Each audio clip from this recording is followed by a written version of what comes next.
Clay Ferraro from Local 10 is on the Toyota of Hollywood hotline. Shop hundreds of Toyotas indoors in one of America's largest showrooms at Toyota of Hollywood on 441 between Hollywood and Sheridan. I just noticed that when I texted Clay this morning, I said, you want to come on with us about 4:30-ish Eastern time, 2:30 Mountain time. And I just realized he's not on Mountain time. He's on West Coast time, Pacific time. I screwed that up today, Clay. That's a bad start for me. You didn't even correct me. I let that one go, Hawk, but don't mess with me today. Listen, we're not messing with you. I'm not any mess. Period.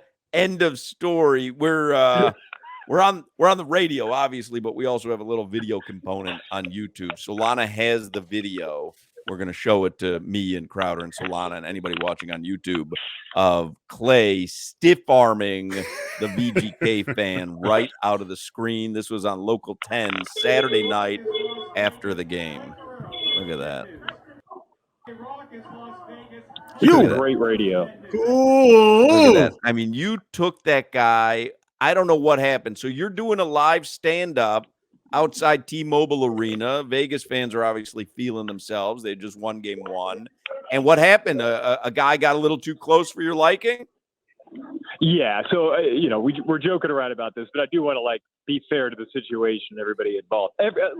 Everybody else was so cool. And so, we go to set up out there. We got some logistical challenges just because we can't go live until the game is over anywhere inside the arena, which is understandable. I mean, that's typical stuff.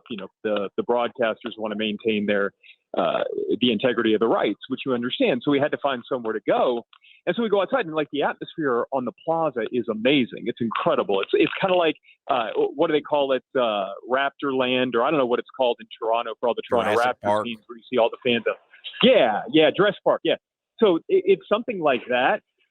Excuse me, by the way, the people are moving things inside the arena here. Punch someone. So it's yeah. Do you know who Hochman is? So everybody was so cool, and I turned around right before we went. I said, "Hey, if you guys want to be here, that's great. I want you as loud as possible. You just need to stay back." And everybody listened and was super cool, except the one guy. And, when you look to your side and you see a clearly broken middle digit on somebody's finger, you have to make sure that doesn't stay up very long, or else the FCC is going to come calling you. So no, it was really, and I'll say this too, somebody with NHL security actually found me last night, and he said, "Hey, I recognize you from the clip. We saw it. Please come and get any one of us if any of that happens again." That's not what we're about. We want nothing to do with that. It was just I thought the guy from security was going to say, "Please, can you come give a lesson to our security guys, because you obviously know how to handle a situation." Well, it's kind of one of those things where I love the chaos of live shots like that. It's so fun. For me, it's, I like the noise, because my thing is, if you're watching that on TV, not the middle finger, but if you're watching a bunch of people going crazy behind you, you're not turning that off. I mean, people love to see chaos and craziness in sporting events and stuff when it's good spirited. And, for the most part, it was up until that. So, I'm not going to stop doing that kind of thing. Just got to be a little bit more, I guess, judicious of where we are and making sure that we don't have people too close to us. But no, it was one moment that wasn't great. And yet, man, this experience has been just awesome all the way around other than that. Hey, Clay, I'm going to speak to you in badass terms, because that's what you are. You're Liam Neeson in Taken. Did you see the threat approaching, or did you just react? I did not. Just reacted. Which I don't know if that speaks highly or lowly of me. That was my reaction to but then, no, it's like it's your job, man. You don't want your boss to be seeing that. You're like, "Hey, so it's just completely cool for you to let somebody come in and drop a middle finger on television?" So, no, it was reaction. I did not see him coming, but once my peripheral vision saw a middle finger in the air, I guess the reaction is just to protect my job at all costs. Okay, so what's the raise look like? Because that was executed extremely well. I mean, to plan. The raise? You got to get a raise for. You just said it. Like now, your boss sees that how dedicated you are to making this broadcast. Clay, you need a raise, bro. Will Manso would never. No.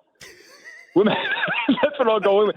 So I don't know if you guys have a side hustle, but I'll be glad to hire you as my agents, and you can go in and negotiate this for me. And that way, they say you don't want the client to be the one like hearing all the bad stuff. So you guys can hear all the bad stuff for me, and then just play that on a loop for me, and then that'll do the job.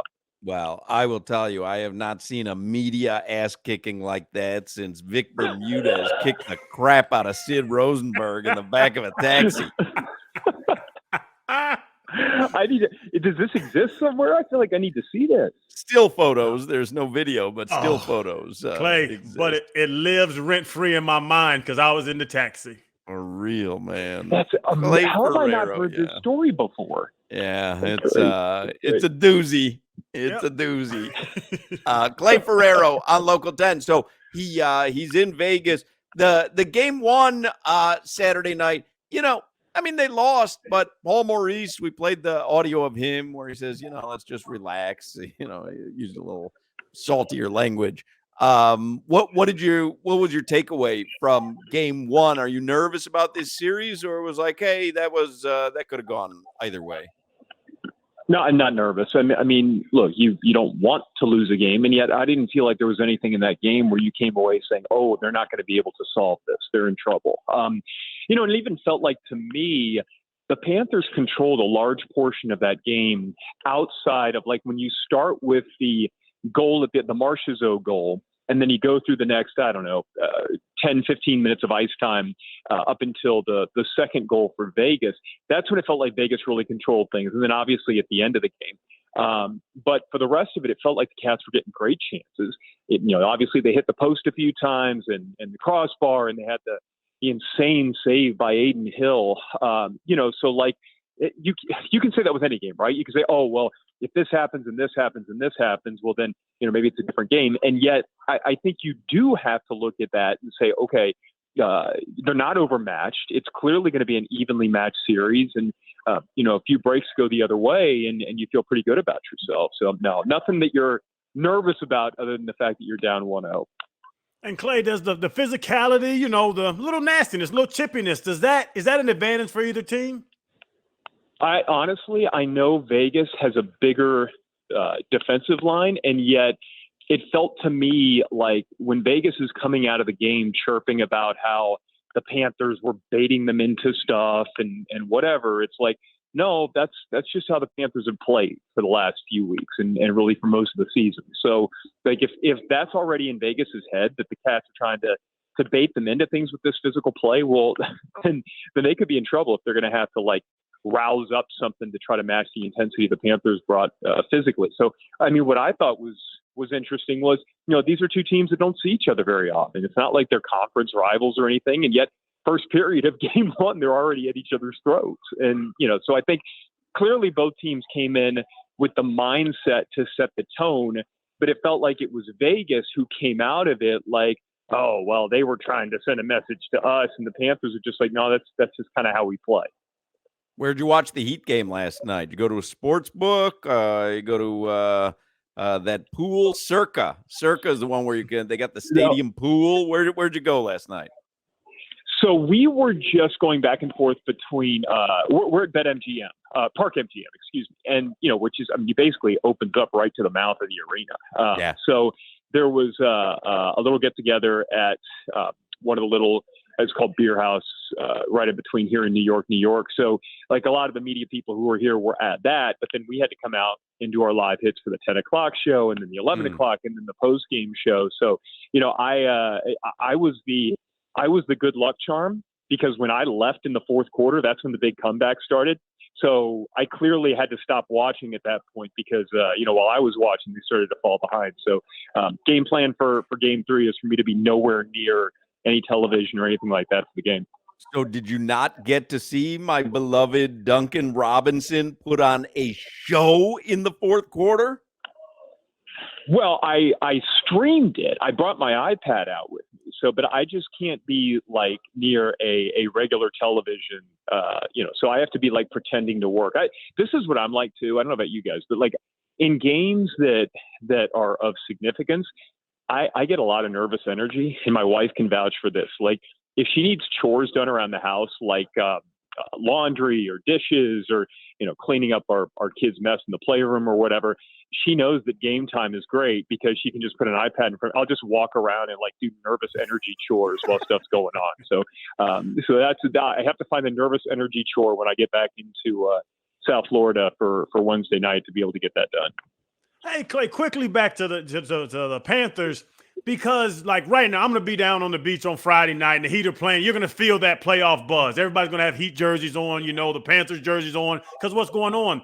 When you're in Vegas, is there like a Stanley Cup buzz? Because there's already 1 million people walking around having a good time.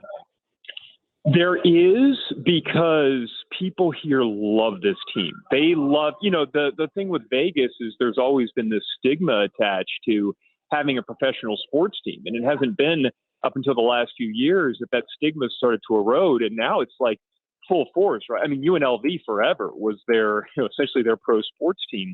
But now, the Las Vegas Aces get an enormous amount of support out here. Obviously, the Vegas Raiders, even if it's not necessarily local fans, people coming in from all over just for the event when they play. But the Vegas Golden Knights are the ones that have really kind of captured this place's attention. We were actually talking to, and get this, you guys will appreciate this. We were talking to somebody who runs a sports book in town, and he said that I guess it became a thing among Vegas fans to just kind of go around and put like a minimum bet before the season started on the Golden Knights to win the cup. Like, I don't know whatever the minimum was. He was saying they would lose $4 million if the Golden Knights won the cup, just from people getting these like souvenir tickets just to say they had them. So that's the type of thing like where people just kind of united and put their money down just to have the souvenir, and it could end up paying off big time for them in the end. Clay, there's an Italy right there in Park MGM. Have you gone? Yep. We went there. So good, right? Where else have we gone? So good. That place is great. We really the NHL does a great job with this. So we've had plenty of good free stuff too. But yeah, Italy was one of the best ones we've put up so far. Yeah, that's a good stop right there. All right, so you can watch Clay Ferraro on Local 10. He is in Vegas, and then he will come back, and you'll cover the Panthers when they're here? Yes, sir. And if anybody wants to drop a middle finger on TV, you'll have to meet my friends Knuckle and Sandwich. There you go, Clay. Who knew Clay was a badass? Like, yeah. Like there's certain guys where you go, oh, I think we've had this conversation where, like, if stuff went down, right? Like, does Safedin, does he have like grown man strength? Joe Shad, we've talked about. Adam Beasley he can't defend you because he's got the open-toed sandals. You just step on his toes, he's immediately out of it, Yeah. But Clay, Clay's a sleeper, man. Clay is a sleeper first round. Got the reach. He's got the reach. Great point. Not afraid to use it. See, the reach and the rage. It's a great combination. He pushed that guy all the way to Aria, which, if you know from where the T-Mobile Arena is, that is that's actually where the free media meal was a couple of hours ago. But nice. Watching the video again, Hawk, how badass are you when you push somebody and don't even look their direction? That's what I'm saying. Like that's why it was such a great stiff arm. He didn't even look at the dude. Didn't know that he was about to get his ass cooked. Guy thought it happened. Guy thought it was Derrick Henry. And he didn't even stumble over his words. Like, Clay just continued with the stand-up. Let me just make this clear in case my bosses are. I love you guys, so I will joke around with you guys about this. I am not condoning any of this. It was a reaction in the moment. However, yeah, if you're going to mess with my job, you're going to mess with my family, then my reaction is not going to be very good. False, Clay. When the report was over and the cameras were turned off, you curb stomped him.